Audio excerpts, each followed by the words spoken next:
Olá pessoal, tudo bem? Sou o Wilson Rodrigues, aqui do Jefa Sorocaba. Estamos aqui para mais um programa Estudando Marcel Benedetti. Muito obrigado a vocês que têm nos acompanhado, que têm prestigiado aqui os nossos programas. Hoje, 14 de outubro, o dia que o programa está indo ao ar, queria deixar registrado aqui os meus parabéns, atrasado, para o meu pai, que também chama Wilson Rodrigues, fez aniversário ontem. Meu pai que também faz parte do Jefa Sorocaba, o vice-presidente do Jefa. Então, um beijo, papo. Que Jesus esteja sempre presente no seu coração, que te dê sempre muita luz, muita paz, muita saúde do corpo físico e muita saúde do espírito também, para continuarmos juntos aqui com as tarefas do Jefa Sorocaba. Então, um grande beijo aí pro meu pai, que fez aniversário ontem, dia 13 de outubro. E hoje nós estamos aqui para mais um programa. Hoje vamos ler as questões número 15 e 16 do livro Os Animais Conforme o Espiritismo, livro da Mundo Maior Editora, um livro deixado aqui pelo nosso irmão Marcel Benedetti. Então vamos lá, já a questão número 15 do livro Os Animais Conforme o Espiritismo, um trecho aí do livro A Gênese. A gente tem lido aí vários trechos do livro A Gênese nas últimas questões no nosso programa aqui. Um degrau acima, o animal é livre e procura o alimento. Em primeiro lugar, vêm as inúmeras variedades de pólipos, de corpos gelatinosos, sem órgãos bem definidos, só diferindo das plantas pela faculdade da locomoção. E aí os comentários do Marcel. Alguns desses pólipos, ou anêmonas, se ficam nos cascos de embarcações ou de outros animais para compensar a sua dificuldade de locomoção, o que mostra a capacidade de usar a inteligência, ainda que rudimentar, que já possuem. Com o avanço da ciência, soube-se que estes seres possuem estruturas anatômicas relativamente complexas em alguns grupos. Pelos padrões daquela época, a observação grosseira demonstrava poucas diferenças entre estes seres do reino animal com os do reino vegetal, mas existem, como sabemos agora, outros meios de diferenciá-los. Sempre lembrando aqui, já falamos outras vezes, os livros da codificação espírita foram escritos no século XIX, em que algumas informações não estavam disponíveis para a ciência da época. Então, os próprios espíritos escreveram as obras da codificação, escreveram algumas coisas relativas à época em que foram escritas. Por exemplo, vou dar um outro exemplo aqui. O André Luiz, que psicografou várias obras com o Chico Xavier, pelas mãos do Chico Xavier, ele nos trouxe algumas informações que na época em que foram escritas nós ainda não tínhamos condições plenas de entender, em relação a questões científicas, em relação a coisas modernas que hoje nós temos. Por exemplo, o André Luiz escreve nos livros dele, sem obviamente usar esse termo, ele descreve perfeitamente o uso de celulares, de tablets, de videochamadas, coisas que para a época eram algo futuristas e nem sequer pensava-se nisso. Malemar tinha telefone, na década de 40, 50, quando os livros foram escritos. Então como é que o André Luiz iria descrever aqueles equipamentos que ele estava vendo no mundo espiritual para a nossa realidade da época?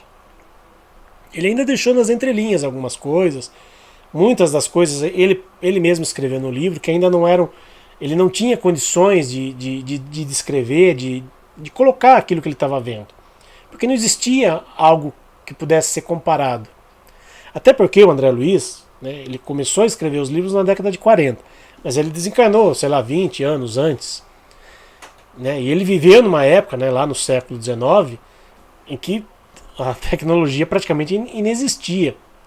Então ele não tinha meios de comparação.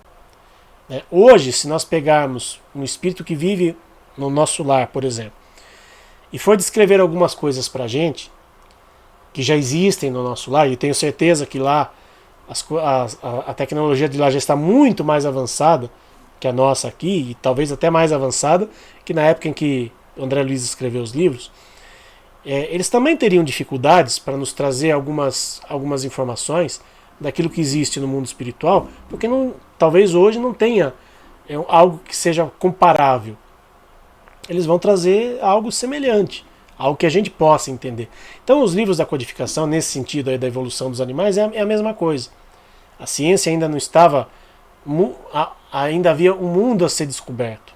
Muitas coisas surgiram depois, no século XX, depois das obras espíritas já tendo sido escritas. Então os espíritos, né, o espírito da verdade principalmente, né, que foi o grande capitaneador, se é que a gente pode usar essa palavra, de toda a obra da codificação, ele nos trouxe aquilo que era possível da gente entender.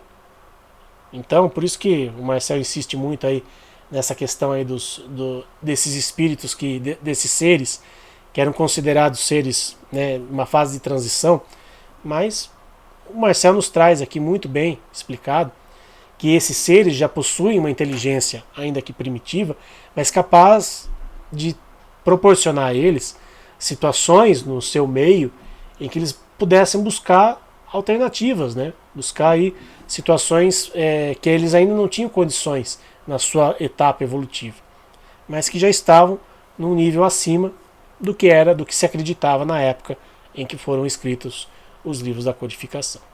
Então, por isso que estudar a doutrina espírita é fantástico nesse sentido, da gente pegar a base que Kardec nos trouxe e comparar com o que a gente tem hoje já de informação. Não ficar preso 100% àquilo que foi escrito, porque muita coisa já foi modificada, não que foi modificado, mas já cresceu, já evoluiu, né? E Kardec, como eu já falei aqui, pediu para que acompanhássemos o progresso da ciência, para que a doutrina espírita fosse sempre uma doutrina progressiva, né? Vamos lá, questão número 16, agora um trecho da Revista Espírita, uma outra obra fantástica, né, deixada por Kardec. Segue-se na ordem do desenvolvimento dos órgãos, da atividade vital, do instinto, os eumintos ou vermes intestinais, os moluscos, animais carnudos sem ossos, alguns deles nus, como as lesmas, os polvos, por exemplo. Então, um trecho aí da Revista Espírita de julho de 1868, item 201. E segue ali o Kardec. Outros, providos de conchas, como o caracol, a ostra, os crustáceos, cuja pele é revestida de uma crosta dura, como o caranguejo e a lagosta.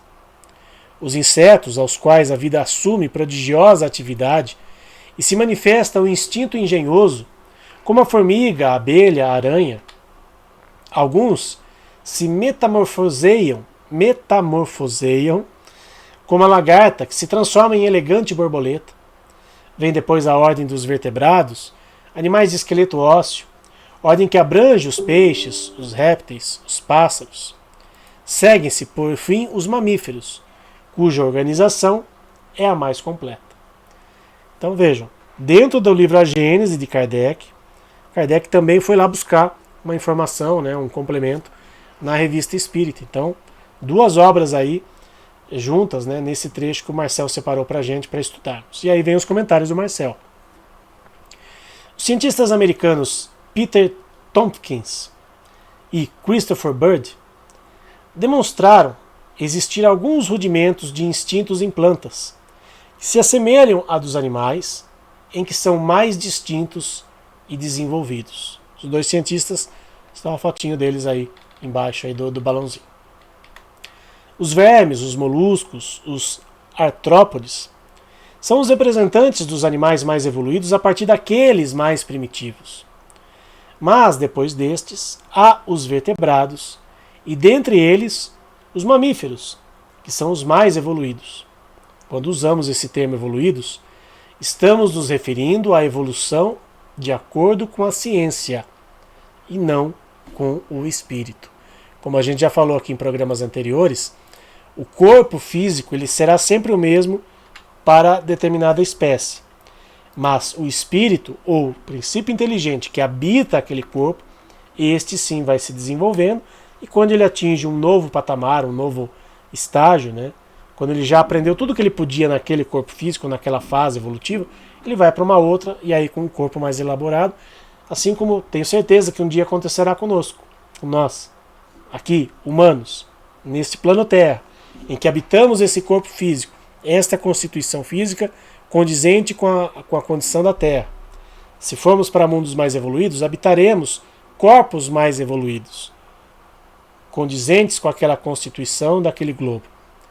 O nosso espírito será o mesmo? O espírito será o mesmo, mas será um espírito mais evoluído. Aquela história do homem velho que a gente vê nos evangelhos, deixarmos de lado, né, a nossa condição primitiva para atingirmos um nível superior, mas o espírito é o mesmo, apenas evoluindo, apenas crescendo, apenas mudando de faixa vibratória de acordo com o aprendizado que a gente tem. E esse aprendizado só virá através do conhecimento e a prática desse conhecimento. Também não adianta a gente ficar aqui estudando a vida inteira e não pôr em prática alguma coisa. E a gente sabe que no dia a dia, às vezes é difícil praticarmos aquilo que a gente aprende. Né? Quando a gente assiste uma palestra espírita, por exemplo, quantas vezes a gente não ouve alguém falando: puxa, um amigo meu, um parente meu, alguém deveria estar aqui para ouvir isso. Se aquela pessoa não está ali, por algum motivo, seja lá qual for o motivo, é porque não era o momento dela ouvir aquilo. Mas quem está ali ouvindo aquilo e dizendo isto, que o outro precisava ouvir, é porque aquele é o mais necessitado naquele momento. Aquele que está ouvindo já tem condições de absorver aquele conhecimento e pôr em prática. Se não põe em prática, é porque não está usando bem o livre-arbítrio. O livre-arbítrio de fazer escolhas diferentes, escolhas que possam proporcionar uma situação evolutiva melhor. Então nós precisamos disso.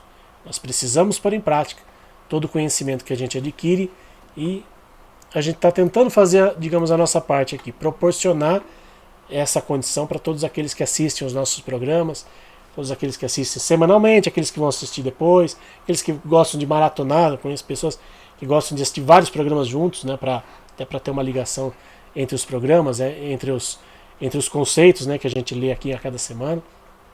Então que a gente possa aproveitar de tudo isso que a gente tem à disposição, desse conhecimento que o Espiritismo nos trouxe, que o Marcel também nos proporciona, e fazemos diferente no nosso dia a dia. Muito obrigado a vocês que estiveram conosco em mais este programa. Semana que vem estaremos de volta aqui. Tchau, pessoal. Fiquem com Deus.